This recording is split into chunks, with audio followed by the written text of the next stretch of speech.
आजकल ठगी के ऐसे कई मामले सामने आ रहे हैं जहां नौकरी देने या दिलाने का झांसा देकर युवाओं से मोटी रकम ऐंठ ली जाती है। छात्र भी ठगी के इस पैटर्न को जानते हैं, समझते हैं, लेकिन बेरोजगारी चीज ही ऐसी होती है कि युवा बार बार ऐसे ठगों के झांसों में आते रहते हैं, ठगी का शिकार होते रहते हैं। लेकिन आज हम आपको युवाओं के साथ ठगी के एक ऐसे क्लासिक उदाहरण के बारे में बताएंगे जिसके बारे में सुनकर आप भी अपना सिर पकड़ लेंगे, क्योंकि युवाओं के साथ ये ठगी किसी व्यक्ति, गिरोह या संगठन ने नहीं की, बल्कि ये ठगी बिहार की सरकार ने की है, वो भी सामूहिक रूप से। और आप चाहें तो इसे सरकारी स्कैम भी कह सकते हैं। इसीलिए आज हम बिहार में छात्रों के साथ हुई सरकारी ठगी का डीएनए टेस्ट तो करेंगे ही, इसकी मॉडस ऑपरेंडी को भी डिकोड करेंगे। दरअसल बिहार स्कूल शिक्षा विभाग ने इस वर्ष जून में शिक्षकों की भर्ती के लिए विज्ञापन निकाला था और फॉर्म भरने की अंतिम तारीख 12 जुलाई तक रखी गई थी। शिक्षक भर्ती परीक्षा में कक्षा 1 से लेकर 12वीं तक के लिए कुल 1,70,461 पदों पर भर्तियां होनी थी, जिसके लिए 8,15,000 युवाओं ने फॉर्म भरे और इसमें करीब 3,80,000 अभ्यर्थी बीएड डिग्री धारक थे। यहां तक सब कुछ ठीक था, लेकिन फॉर्म भरे जाने के करीब एक महीने बाद यानी 11 अगस्त को सुप्रीम कोर्ट ने एक अहम फैसला सुनाया और बीएड डिग्री धारकों को प्राइमरी शिक्षक के लिए अयोग्य ठहरा दिया। सुप्रीम कोर्ट के इस फैसले के अनुसार जिन छात्रों ने बीएड किया है वो पहली से 5वीं तक के छात्रों को नहीं पढ़ा सकते और वो सिर्फ 6ठी से 12वीं तक की क्लासेस को पढ़ाने के लिए योग्य होंगे।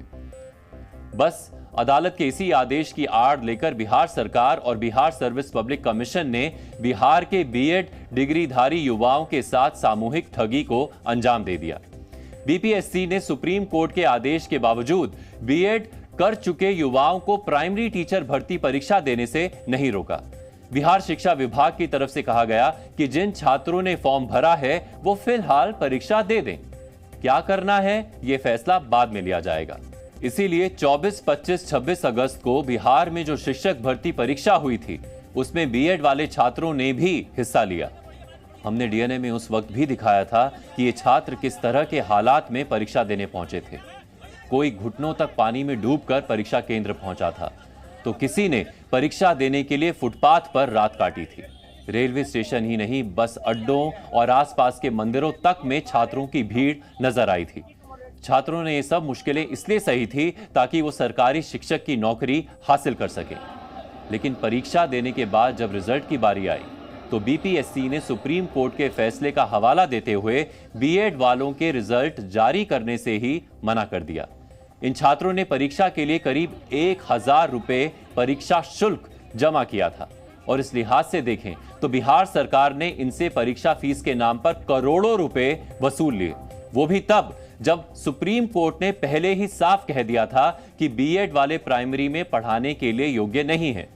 सुप्रीम कोर्ट ने यह फैसला 11 अगस्त को सुनाया था और कायदे से बीपीएससी को तभी इन 3,80,000 छात्रों को प्राइमरी टीचर के लिए एग्जाम देने से रोक देना चाहिए था और उनकी एग्जाम फीस वापस कर देनी चाहिए थी। लेकिन बीपीएससी ने सुप्रीम कोर्ट के स्पष्ट आदेश के बावजूद इसीलिए परीक्षा करवाई ताकि पहली से 5वीं तक के लिए परीक्षा देने वाले इन बीएड अभ्यर्थियों की फीस वापस ना करनी पड़े।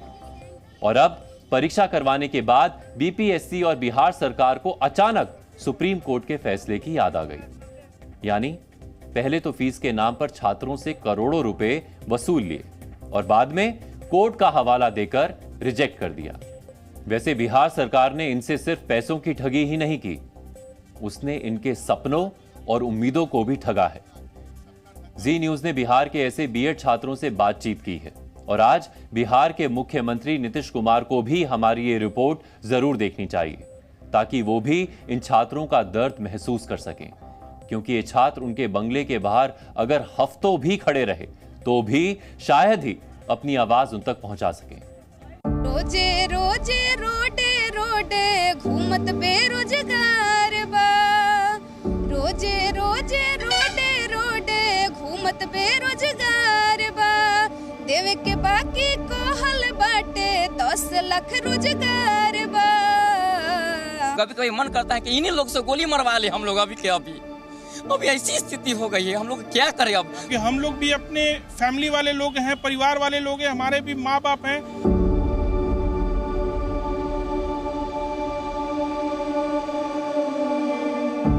गरीब आदमी है सर, ये कैसे कैसे दिक्कत से कर्ज लेके सर बीएड किए हैं और इतना मुश्किल से घर में पूरा कर्ज है, फिर भी सोचे कि पढ़ाई कर रहे हैं, अच्छा जॉब लग जाएगा, कर्ज सधा लेंगे। लग रहा है हम लोग यहाँ बिहार के है ये नहीं है, लग रहा है अफ्रीका से आ गए हैं, जैसे इन लोग मतलब उठा उठा फेंक दे रहे हैं।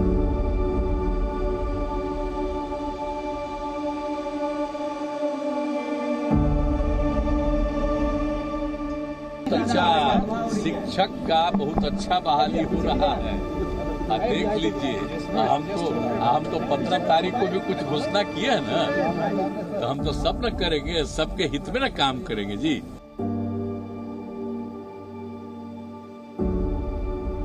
कोही तो के करा से दादाई बीएड को के जिंदगी तबाह बा, हम कोही तो के करा से दादा ई बीएड को के जिंदगी तबाह बा। एक गुजारिश है, हो सके तो इस गीत में आप इंटरटेनमेंट नहीं इमोशंस देखिएगा, क्योंकि गाना गाने वाली निधि सोशल मीडिया स्टार नहीं, बिहार की बीएड धारी बेरोजगार है। निधि ने 2 वर्ष पहले बीएड किया था, इस उम्मीद के साथ ही किस्मत साथ रही तो एक दिन वो भी सरकारी शिक्षक बन जाएंगी। लेकिन उनके सपनों पर नीतीश सरकार ने पानी फेर दिया। सरकारी ठगी का शिकार निधि अब बीपीएससी दफ्तर के बाहर यही गाना गाती है, इस उम्मीद में कि कभी साहब लोग सुन ले तो शायद उनका कलेजा पसीज जाए। कोही तो के करा से दादाई बीएड को के जिंदगी तबाह बा, हम कोही तो के करा से दादा ई बीएड को के जिंदगी तबाह बा। जो बच्चे बीएड कर लिए तो उसमें उनका क्या दोष है? बेरोजगारी इस कदर है कि अगर बच्चा पढ़ भी लेता है तब भी आप फॉर्म डालेगा, और एक 1500 एक बच्चे के लिए मायने रखता है, एक फॉर्म भरने वालों के लिए उसका फीस था सर, और हम लोगों ने पेपर भी दिया, उसमें मार्क्स भी अच्छे हैं और हम लोग वहां से बाहर आ गए। लेकिन मासूम निधि नहीं जानती कि अंदर बैठे लोगों की चमड़ी इतनी मोटी है कि ऐसे गीत, आंसुओं या फिर आहों का उन पर कोई असर नहीं होता। वैशाली के सौरभ कुमार निधि की तरह गाकर दर्द बयां नहीं कर सके, तो वो काम उनकी आंखों ने कर दिया। सवाल पूछा तो दर्द, झल्लाहट और गुस्सा, बेबसी सब एक साथ आंसुओं की शक्ल में कैमरे तक पहुंच गए। हमारा जो सेंटर मिला था शिवहर में, वो प्रोजेक्ट बालिका वार्ड नंबर 15 में मिला, जिसमें हम लोग इतना पानी था, करीब कमर भर पानी था, उसको हाफ पैंट पहन करके हम लोग उस कमर पानी को पास करके गए और आगे जाकर हम लोग एग्जाम देने गए। आज बताइए हम लोग को क्या दशा हो गया, मन करता है कि जान दे दे, कभी कभी मन करता है कि इन्हीं लोग से गोली मरवा ले हम लोग अभी के अभी। अभी ऐसी स्थिति हो गई है, हम लोग क्या करें अब? कभी कभी अभी कहे इनको या तो आप हमको मार दीजिए, नहीं तो नीतीश कुमार से कई ऑर्डर लेवा करके हम लिख देते हैं सादा कागज, आप हमको मार दीजिए। अभी हमारे मेरे पास है इधर सादा कागज, हम लिख देते हैं, मार दें हम लोग, कई लोग हम लोग ये चाहते हैं। और कोई उपाय नहीं दिख रहा है हमको, और सब जगह जाते हैं, अगर वहाँ पर बोर्ड ऑफिस में गए हैं तो हमको एक लाइन वहाँ पर सचिव जी बोल दिए हैं, हम आपको एहसान कर रहे हैं, थोड़ा सा मिल करके 10 सेकेंड मिल करके एहसान कर देते हैं। इस लिस्ट में निधि या सौरभ अकेले नहीं है। बिहार सरकार और बीपीएससी ने उनके जैसे 3,80,000 छात्रों के साथ सामूहिक ठगी की है। आप चाहें तो इसे सिस्टम की संगठित धोखाधड़ी कह सकते हैं। अब इससे बड़ी धोखा क्या हो सकती है? हम लोग इतना दिन तक जो 18 के गजट के अनुसार ही हम लोगों ने अपनी पढ़ाई जारी किया। जब हम लोग पढ़ाई जारी किया तो 11 तक जो है जजमेंट ये जो आया हुआ है, इससे पहले हम लोग इंसाफ होना चाहिए। आप तो हम लोग कहीं कभी नहीं छोड़े। हमारे साथ बीएड के वो बच्चे हैं जिन बच्चों ने 24, 25 और 26 अगस्त को पटना में परीक्षा दिया था, पूरे बिहार में एग्जाम दिया था, जिनकी संख्या लगभग 8 लाख थी। लेकिन ये वो बच्चे हैं जो 1 to 5 में अप्लीकेबल थे, जिन्होंने अप्लाई किया था और इनके परीक्षा ली गई थी। ये सारे बीएड पास बच्चे हैं। लेकिन जब 11 अगस्त को सुप्रीम कोर्ट ने यह डिसीजन दे दिया कि बीएड के बच्चे 1 to 5 क्लास के लिए कहीं से भी अप्लीकेबल नहीं हैं, उनकी पात्रता बाध्य नहीं होगी, उसके बावजूद बीपीएससी ने इन सब से एग्जाम लिया और इनसे 1000 के आसपास शुल्क लिए परीक्षा के, लेकिन इनको रोका नहीं सुप्रीम कोर्ट के आदेश के बाद। और बावजूद ये बच्चे जितने हैं यहाँ पर, आप मेरे साथ देख सकते हैं, ये सारे लड़के रेलवे स्टेशन पर सो करके, पार्कों में रह करके, बस स्टैंड पर रह करके इन्होंने परीक्षाएं दी और बीपीएससी के धोखाधड़ी के शिकार हो गए। इन छात्रों को किसी संगठन, संस्थान या किसी व्यक्ति ने धोखा दिया होता तो शायद ये सरकार से इंसाफ की गुहार लगाता, लेकिन जब सरकार ही ठगी पर उतर आए तो ये किससे गुहार लगाए? कुछ बचा ही नहीं है। अब हम लोग तो 1 to 5 से भी बाहर निकल गए, उसके बाद बचा STET, उससे भी हम लोग को बाहर कर दिया गया, बिना युद्ध लड़े पहले ही भगा दिया गया। अब क्या बचा हम लोग पास? कुछ तो बचा नहीं है। पटना के नागेंद्र कुमार ने 2 लाख रुपए खर्च कर बीएड किया था। इस भर्ती से नागेंद्र कुमार की नहीं, उनके घर वालों की उम्मीदें भी जुड़ी थी, लेकिन सरकार की धोखाधड़ी ने उनके सपने ही नहीं, दिल और हौसला भी तोड़ दिया। क्योंकि जीवन बर्बाद हुआ, अंधेरा ही अंधेरा है। मेरे जीवन में कोई लाइट ही नहीं है। माँ बाप के सपने चूर हो गए हैं। कर्जा महाजन लेके उन्होंने बीएड करवाया, 2 लाख करवाया।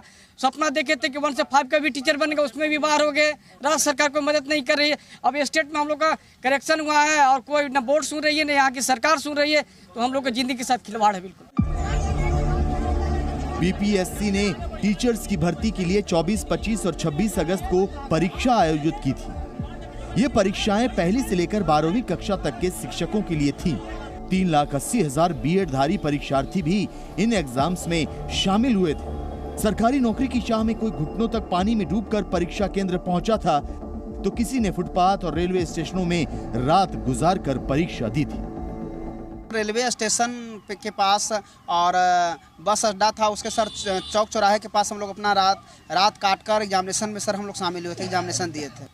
बीपीएससी के द्वारा धोखाधड़ी किया गया। अगर हाईकोर्ट जो है पहले ही ऑलरेडी बोल दिया था कि बीएड को शामिल नहीं किया जाता तो हम लोग से एग्जामिनेशन नहीं ले जाता और हम लोग का सर जो पैसा लगा तो रिटर्न कर देते गवर्नमेंट, लेकिन ये भी नहीं हुआ और हम लोग के साथ बहुत बड़ी धोखाधड़ी हुआ। नोटिफिकेशन में तो हम लोग एलिजिबल थे, इसलिए हम लोगों ने फॉर्म भरा। अब फ्यूचर तो एकदम डार्क में हम लोग को दिखाई दे रहा है। बहुत ज्यादा धोखा है सर, वो भी बीएड धारी को लोगों के साथ इतना बड़ा धोखाधड़ी नहीं होती।